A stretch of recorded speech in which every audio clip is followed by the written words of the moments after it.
Stroke is the third leading cause of death in the United States, with over 140,000 people dying from this condition. Every year, about 800,000 people have a stroke in the U.S. Stroke is the leading cause of long-term disability, with many of these incidences being reoccurring strokes. About 75% of all strokes occur in people 65 and over, and the risk of having a stroke doubles every decade after the age of 55. However, strokes can and do occur at any age. Some risk factors for stroke include atrial fibrillation, high blood pressure, and as a matter of fact, high blood pressure contributes to 12.7 million strokes worldwide.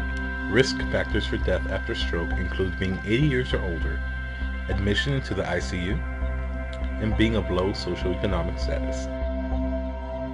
Individuals who are over the age of 80 are at a much higher risk of dying from stroke and usually have an extended hospitalization. According to the World Health Organization, stroke affects 15 million people every year. The incidence of stroke is declining due to the efforts in reducing smoking and lowering blood pressure. However, the overall rate of stroke remains high due to the inevitable aging of the population. Recognizing the early signs of stroke is key in reducing mortality and disability due to stroke. There are several ways to detect the symptoms of a stroke, and using the acronym BFAST can help you remember them with ease. First, check for a person's balance. Dizziness might be the first sign of a stroke. Second, check their eyes to see if they have any trouble seeing. Next, ask them to smile to see if their face is drooping to one side. Check their arms as well to see if one drifts downward when they try to raise them up. After that, ask them to speak. See if their speech is slurred. If you see or experience any of these symptoms, it's time to call 911. There are a number of ways in which a stroke can be prevented, many of which take little effort.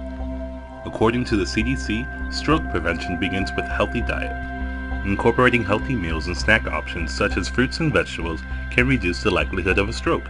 Also, reducing sodium and cholesterol intake will have a positive impact. Maintaining a healthy weight and being physically active are also factors that lessen the possibility of a stroke. Be mindful of smoking and alcohol consumption. Smoking can greatly induce the risk of a stroke, while alcohol intake can raise blood pressure, which can then lead to a stroke. So remember, be fast, check for balance, check the eyes for visual impairment, the face for signs of drooping, the arms, and slurring of speech. If you checked any or all of the above, it is time to call 911.